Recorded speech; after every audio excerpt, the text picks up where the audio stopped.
I was 27 when my parents decided to ruin my life. I wish I could say that came out of nowhere, that it was some wild twist in an otherwise normal family dynamic. But the truth is, the signs were always there. You don't just wake up one morning and sabotage your own kid's life unless something's been broken for a long time. My name's Bradley, and I grew up in a house where success wasn't something to be celebrated. It was something to be resented, especially if it wasn't theirs. My dad, Mark, was the kind of guy who measured manhood by how loudly you could shout someone down in an argument. He was a high school football star who never made it past his hometown, and he wore that like a badge of honor, like the world had cheated him out of something. My mom, Karen, yes, unfortunately, that's actually her name, played the loyal wife role to the point of absurdity. She acted like my dad's word was gospel, even when he was spewing nonsense. They were the kind of parents who believed respect was owed, not earned.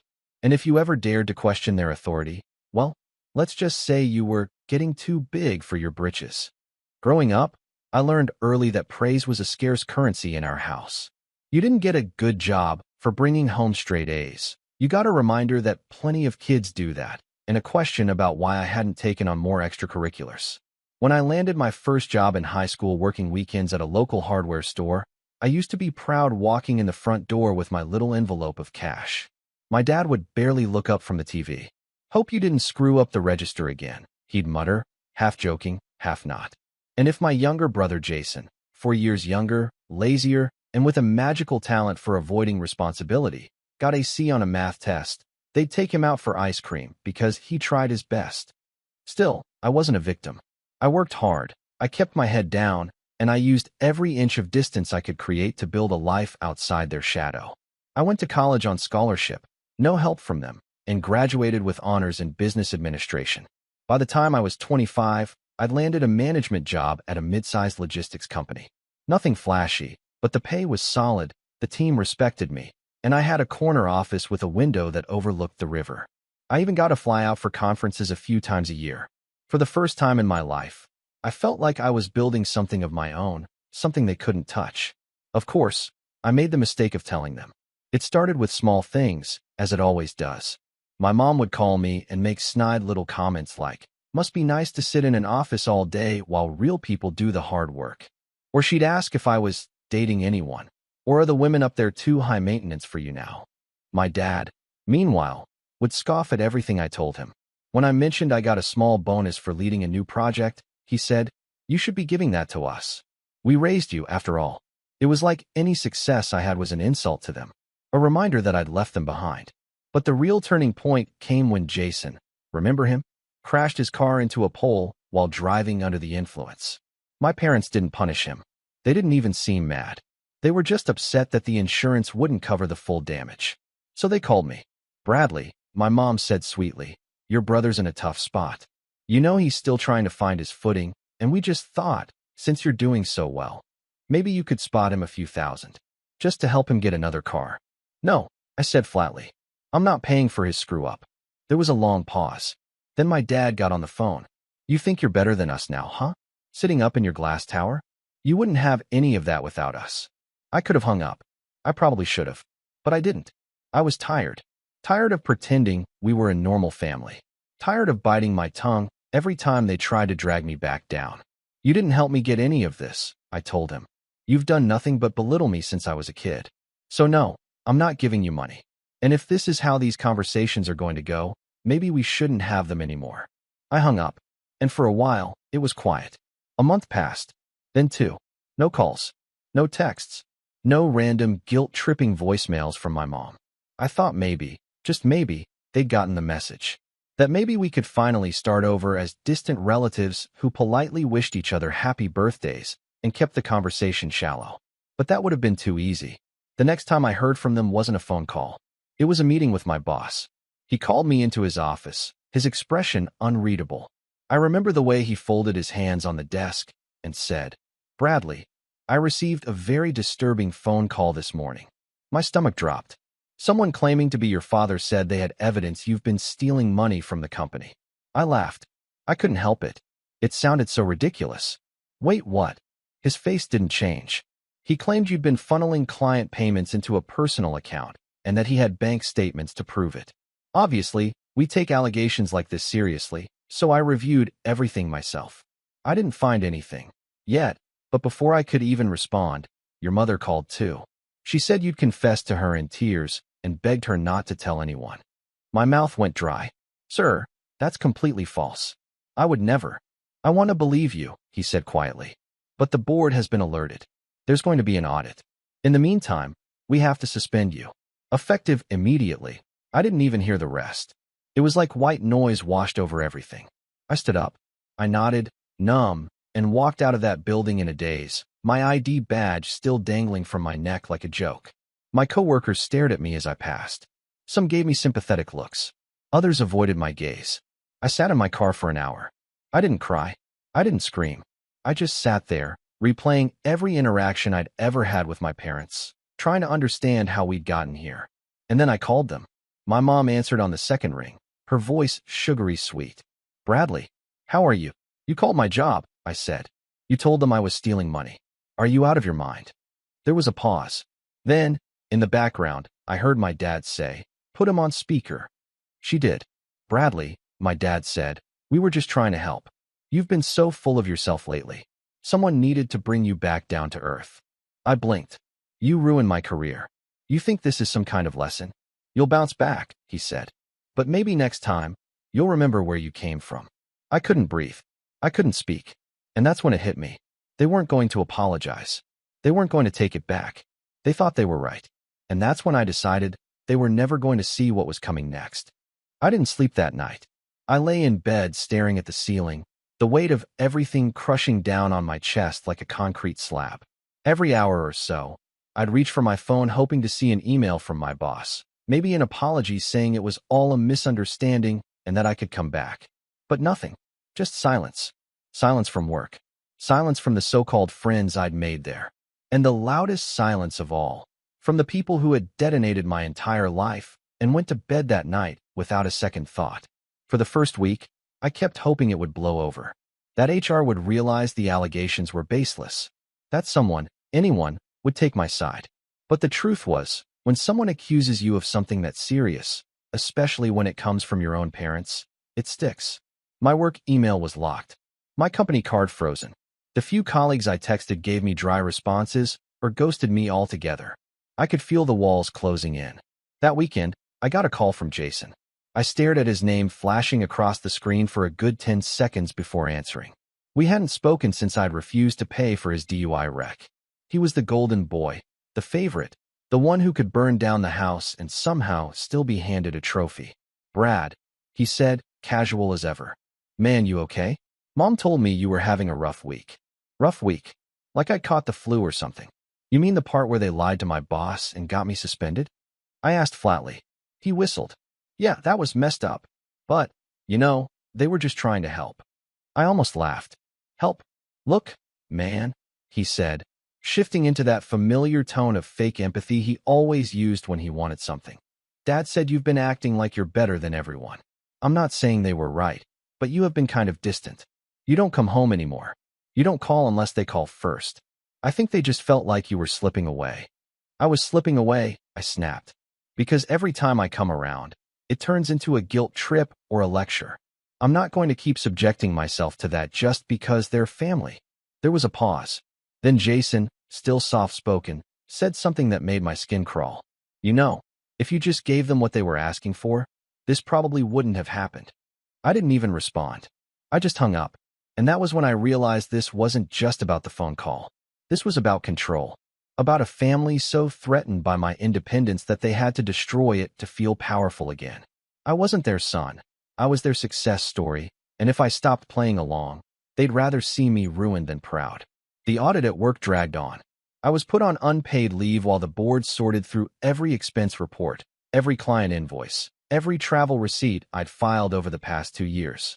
It didn't matter that I had nothing to hide. The accusation alone was enough to blacken my name.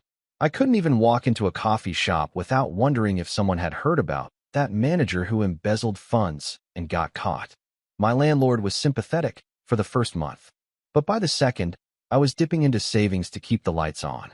And by the third, I was selling my PS5, my spare monitor, even the expensive watch I'd gotten as a promotion gift.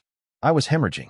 I applied for jobs, dozens of them, but references were impossible. The HR department at my old job wouldn't give a clear answer to recruiters, just that I was under review and not currently employed. In the business world, that's code for don't touch this guy. By month 4, I was driving Uber at night just to cover groceries. And then came the wedding invitation. No, not mine. Jason's. I got it in the mail like a slap to the face.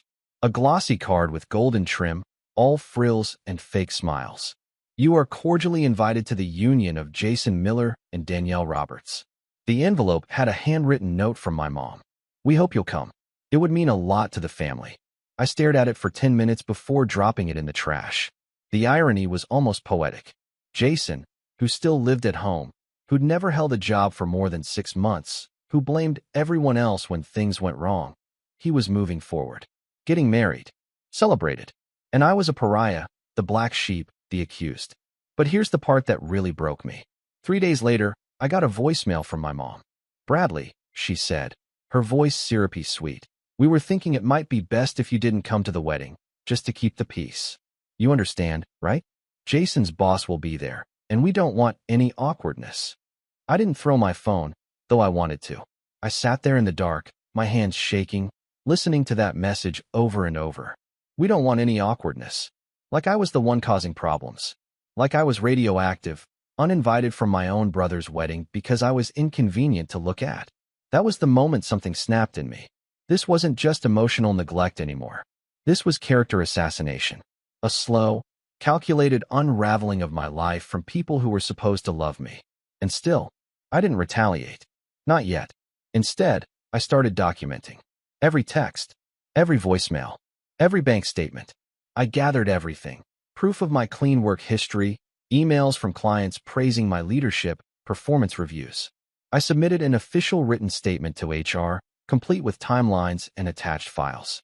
I wrote out what had happened with cold, surgical detail, who called, what was said, and when. I knew it wouldn't erase the stain, but I had to fight it, even if no one ever read it. But even then, they weren't done. I found out from an old coworker that my parents had come in person to my former office building.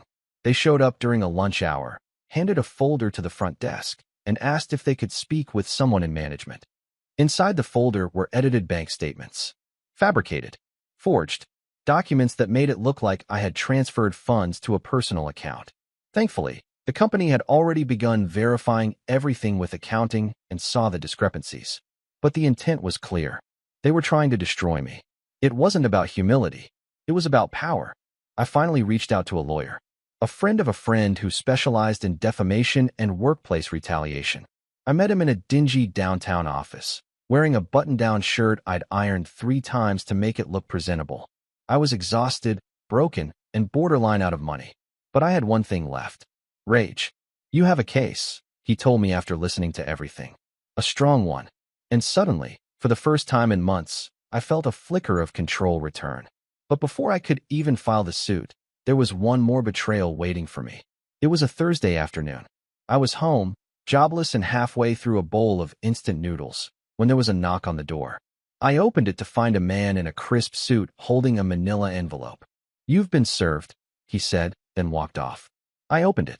Inside, a letter from my parents. They were suing me for emotional distress, claiming I had threatened and harassed them and publicly defamed their character in retaliation for a misunderstanding. It was unreal. They accused me of hurting them after what they did to me. And that was the moment. That was the exact second I knew this wasn't just going to end with cutting contact or moving on. This wasn't going to be a clean break or a sad story I told my therapist years from now. No, this was going to be war, and I was going to win. I didn't answer calls for the next 3 days. Not from my lawyer, not from Jason, not even from my old coworker Brian, who'd left me a sympathetic voicemail saying, I don't know what's going on, man, but I believe you. I couldn't even bring myself to respond. I was too far gone. I stared at that lawsuit from my parents like it was some kind of cosmic joke. Emotional distress? Public defamation? They'd tried to erase my career, driven me into financial ruin, forged documents to frame me. And now they were playing the victims? What made it worse, what made it unbearable, was the tone of the letter. Clinical. Cold. Like they were suing a stranger. Like I was just a name on a docket. I wish I could tell you I responded with strength, that I pulled myself together, called my lawyer, and marched straight into battle. But that wouldn't be the truth. The truth is, I spiraled. There's no romantic way to describe what rock bottom feels like. It's not always dramatic.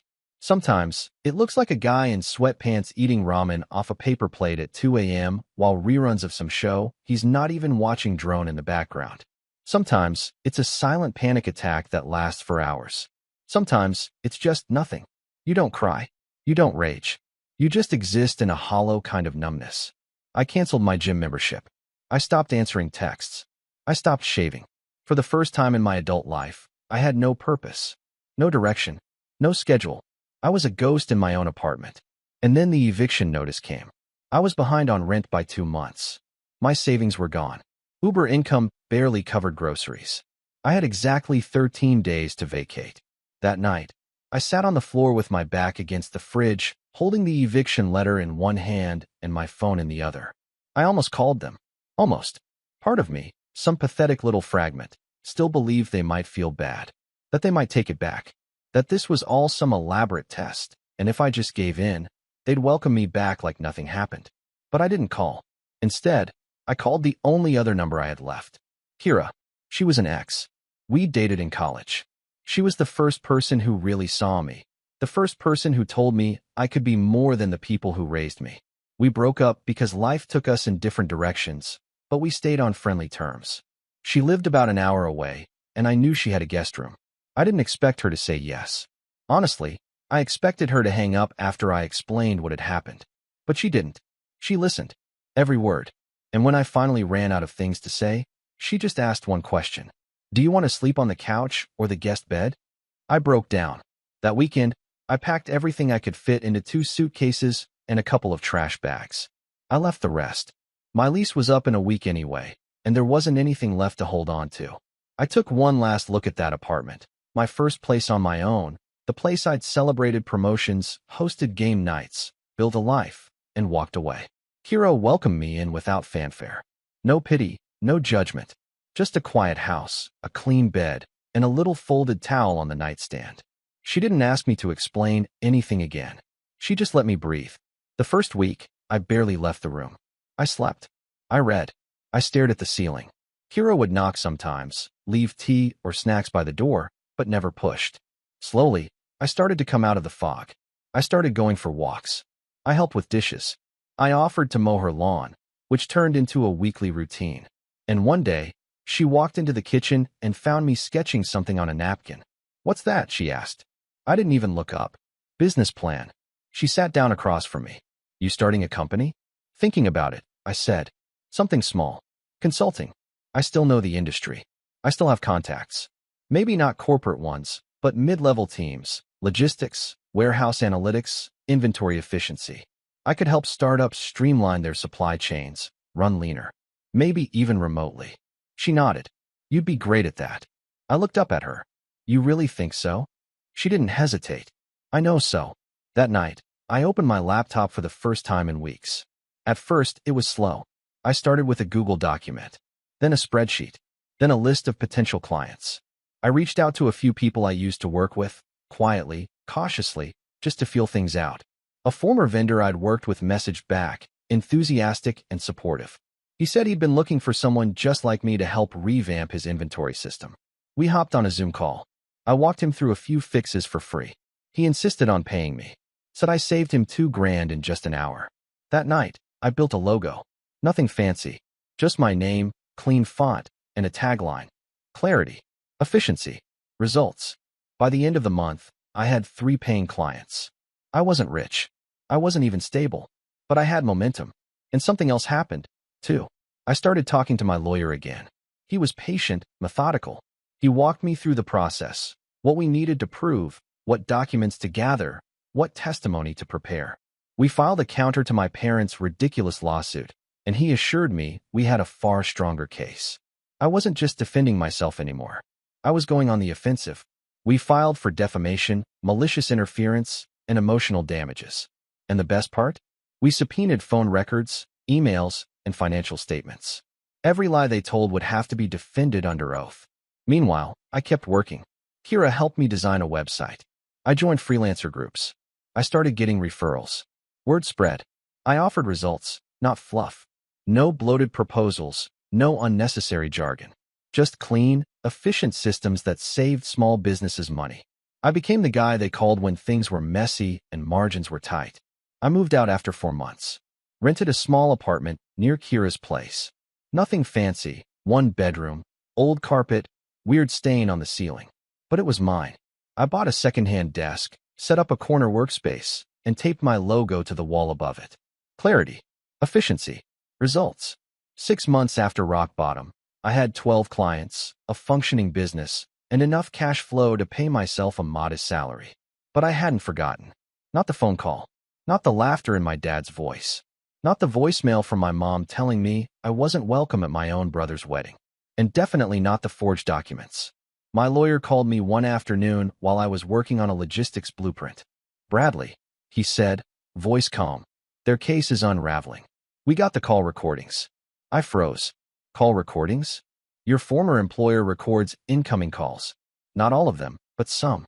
They had the original conversation between your father and the HR desk. He introduced himself as a whistleblower and claimed you had confessed to him. But more importantly," he paused, "he laughs at the end of the call. Says, that ought to take him down a peg." My heart thudded. It wasn't just vindication. It was proof. Proof that they'd done this with intent. That they weren't trying to help. That they wanted me to fall. We also got confirmation that the edited bank statements came from a printer in their home, my lawyer added. "One of your former coworkers recognized the formatting. We traced it back. It's enough for a criminal investigation if you want to go that route." I didn't answer right away. I looked around my apartment. The desk. The logo. The schedule I'd built. The stack of client folders on my bookshelf. I had built a life from nothing. And now, I had the power to end the people who tried to erase me. But not yet. No, I wasn't done setting the stage. Because the next step wasn't just legal. It was personal. And I had one final card to play. The day I decided to go through with it, the sky was gray, like the universe itself was holding its breath. I was sitting in my apartment, still modest, still a little cramped, but now filled with the quiet hum of purpose. My laptop buzzed beside me, a fresh contract sitting in my inbox from a new client across the state. It had taken months of slow, painful rebuilding, but I was finally out of the hole they'd dug for me. I had cash in the bank. My reputation was quietly mending. My clients trusted me. More than anything, I had something I hadn't felt in nearly a year, leverage. And that meant it was time. Time to stop surviving and start strategizing. My lawyer, Evan, was the first piece of the puzzle. He was calm and unshakable, a man who never raised his voice even when he was about to ruin someone in court. When I called him and said, "I'm ready to press forward with the defamation suit," he didn't ask questions. He just said, "Then let's start preparing for war." We already had the call recordings, one from my dad to my old HR department, another from my mom to a different manager at the company. The tone in both calls was casual, almost gleeful. It was the kind of evidence you couldn't buy, malicious intent, preserved in crystal-clear audio. But that was just the surface. Evan wanted more. He wanted to hit them with so much pressure that they'd crack from the inside. "Let's see who else they talked to," he said. "Let's follow the timeline." So we filed for discovery. Within weeks, we got access to emails, phone logs, even some text messages between my parents and Jason. What we found chilled me. Jason had known. He wasn't just a passive bystander. He'd encouraged them. One text from my dad to him read, "He's getting cocky. Might be time to humble him." Jason replied, "Do it before the wedding. Don't want him showing up and making things about himself." I sat in my car reading that message over and over, my knuckles wide around the steering wheel. I'd expected resentment, sure. Jealousy, maybe. But the coldness in those words, it felt like a knife twisting in my ribs. And yet, it confirmed something crucial. This wasn't just about pride. This was planned. With that confirmation, Evan filed a formal claim for damages, citing malicious conspiracy and intentional interference with business relations. We named both of my parents and Jason. But the lawsuit was only part of it. I didn't just want legal revenge. I wanted personal revenge. I wanted them to know exactly what they threw away. And I wanted them to watch it grow into something they could never touch again. So I started laying the real groundwork. The first step was visibility. Until now, I'd kept my business quiet, intentionally low profile to avoid attracting attention. But now I wanted everyone to see it. I hired a designer to overhaul my website. Clean, professional, sharp. I paid for branding consultations, updated all my social media profiles, and launched a weekly blog on supply chain innovations that quickly picked up traction in a couple of niche circles. Then, I reached out to a podcast host I'd met years ago at a logistics conference. We'd shared a drink and exchanged business cards, and I still had his number. When I called, he remembered me instantly. Bradley Miller? From the Atlantic Freight Summit? You were the panelist on real-time inventory tracking, right? That's me, I said, smiling. I've been working on some independent projects. Wondered if you'd be open to a guest interview. Absolutely. Name the day. 2 weeks later, the podcast dropped. It was called The Supply Chain Solution, and it had a modest but loyal following. My episode was titled From Collapse to Comeback: How One Consultant Rebuilt After Corporate Fallout. I didn't name names. I didn't air dirty laundry. But I spoke truth. I talked about false allegations, being sabotaged by people I trusted, rebuilding from scratch, and helping others do the same. I framed it as resilience, strategy, leadership under pressure. But those who knew the story, my family, they'd hear every word as a dagger. And it worked. Because a week later, Jason texted me. Jason, did you seriously go on a podcast and talk about us? I stared at it, then typed back a single sentence. Me? Did you seriously try to ruin my life before your wedding? No reply.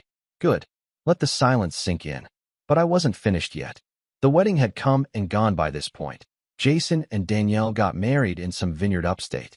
I wasn't invited, of course, but I didn't need to be. One of Danielle's cousins followed me on Instagram and posted a photo dump that included my parents, laughing, arms around Jason, like they hadn't torn their other son's life apart months earlier. In that moment, I realized something strange. They still believed they'd won. That I'd stay broken. That the lawsuit was just noise. That I was still the black sheep, knocking on their door, waiting for a scrap of approval. So I gave them a taste of what they feared most. Indifference. I stopped acknowledging them. No texts. No emails. No engagement with their social media. They reached out once. My mom sent a brittle, passive-aggressive message saying she hoped we could move past all this unpleasantness. I didn't respond. Instead, I posted a LinkedIn update with a smiling photo of me in my new office space. Yes, I'd just leased a small suite downtown to meet with clients. Grateful to have turned the darkest chapter of my life into the launchpad for something I never thought I'd have: freedom. Thanks to everyone who supported me during the rebuild. More to come. It got 19,000 views, including one from my father. Don't ask me how I knew. I just knew. Someone told him. Someone showed him. That's the thing about people like him. They always keep tabs on what they hate. Meanwhile, Evan had set our court date. I wasn't just suing for defamation anymore. We'd added damages from lost wages, reputational harm, emotional trauma, and punitive action for the forged financial documents. My old company, realizing the liability, offered me a quiet settlement. It wasn't huge, but it was enough to acknowledge wrongdoing, and enough to fund the next stage of my business growth. And with that growth came more power. I hired a part-time assistant. I spoke at a logistics summit. I was invited to consult for a mid-sized freight company, who offered me double what I used to make in my old job. And still, I stayed quiet, because I wanted them to wonder what was coming, to feel the weight of not knowing. And then, finally, came the opportunity I'd been waiting for. A friend of mine, Trevor, reached out. He was a partner at a real estate agency, and they were helping a client sell a house. It was large, old, and located in a familiar part of town. He sent me the address. It was my parents' house. They were selling, downsizing apparently. Whether it was legal costs, stress, or financial strain, I didn't know. But they were quietly putting it on the market. Trevor added one more thing. They're not listing it publicly yet. Seller's request. But if you're interested, I can get you in early. I stared at the address for a long time. I thought about the front porch where I'd been scolded as a teen. The living room where they laughed at my college plans. The kitchen where I'd once tried to show them my first paycheck, only to be told I was still just a boy. And slowly I smiled. Because now I was the one knocking. The day I walked through the front door of my parents' house again, it was empty. No family photos on the walls. No coats hanging by the entrance. No fake plants on the windowsills. Just dust and echoes and the lingering smell of stale coffee. It had been almost a decade since I'd stood in that living room. But I remembered everything. Every chipped corner of furniture, every creaky floorboard, every place I'd once felt like a visitor in my own home. Trevor met me by the fireplace, clipboard in hand. "It's under market value," he said quietly. "They're desperate to sell fast." I raised an eyebrow. "Why?" "Rumors of mounting debt. Lawsuit pressure. I think your name might have spooked them." I gave a small, dry laugh. "Good." The tour was brief. I didn't need to see the whole place. I already knew the layout better than I knew my own apartment. This wasn't about falling in love with a property. It was about symbolism. It was about walking through the place they used to control me and knowing that this time, I held all the cards. I bought it that week. Cash deal, no contingencies, through an LLC with my assistant as the listed agent. They never knew it was me. Not at first. But we'll get to that. While the paperwork processed, the defamation trial moved forward. It was slower than I liked. Depositions, motions, delays. But with each passing month, the pressure built. Evan was relentless. He dragged out every document, every message, every lie. He had my parents on tape, in print, and on record contradicting themselves. And then came the hearing. We sat across from each other in a small courtroom. My father wore a crumpled suit. My mother clutched her purse like it was a lifeline. Jason was nowhere to be seen. He distanced himself once the subpoenas hit his doorstep. I wondered if he thought ghosting would save him from accountability. It wouldn't. Evan presented our case with brutal clarity. The recordings of their calls to my former employer. The fabricated bank statements traced back to their home printer. The emails and text messages between them and Jason, laced with smugness and spite. My job loss. The mental health toll. The financial collapse that followed. They tried to argue it was a misunderstanding. They tried to paint themselves as concerned parents who'd overreacted. But the evidence shredded their narrative. I didn't speak much. Just once, when the judge asked if I had anything to say. I stood up, looked my parents in the eyes, and said, "You didn't just try to humiliate me. You tried to erase me. And now you want to be pitted for the fallout of your own cruelty. You taught me a lot growing up, mainly what not to become. So thank you. For that, and nothing else." We won. The judgment was brutal.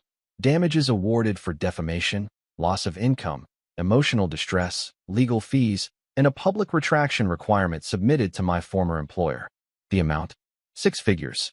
Not enough to make me rich, but more than enough to ruin them. They appealed. They lost. Within months, their accounts were frozen. Assets seized. The house, which had already been sold, was legally untouchable, tucked safely under my LLC before their creditors could reach it. And that's when I made my move. I waited until the day they were officially forced to vacate the small rental they'd moved into after selling the house. According to court records, they'd fallen behind on payments. The bank was threatening foreclosure. Their car had been repossessed. My dad tried to borrow from Jason, but Jason had his own legal fees to deal with, thanks to his involvement in the conspiracy. My parents were, in every sense of the word, homeless. So I sent them a letter. It was hand-delivered, cream-colored envelope. No return address. Inside, just a simple note typed in the same font they'd used on the fake bank statements they once gave my boss. "You can find shelter at 239 Alderwood Drive. I hear the new owner is very generous." That was their address. The house they raised me in. The one they had to sell. The one I now owned. They showed up the next morning, confused and probably desperate, standing on the porch like characters out of a memory I'd buried. My father banged on the door, while my mother looked around like she couldn't believe she wasn't dreaming. I waited 5 minutes before opening it. The look on their faces when they saw me standing there? Perfect. My father's jaw locked. My mother blinked rapidly. Neither of them spoke first. I stepped aside, just enough for them to see into the entryway, the polished floorboards, the repainted walls, the absence of any trace of them. I leaned against the doorframe. "You're trespassing," I said calmly. "You bought the house?" my mom whispered. "I did." "But why?" my dad snapped, suddenly angry. "What kind of sick game are you playing?" "No game," I said. "You tried to take everything from me. Now I own the walls you used to control me in." "This isn't right," my mom choked out. "We're your parents." "No," I corrected. "You were people who gave me life, and then did everything in your power to ruin it."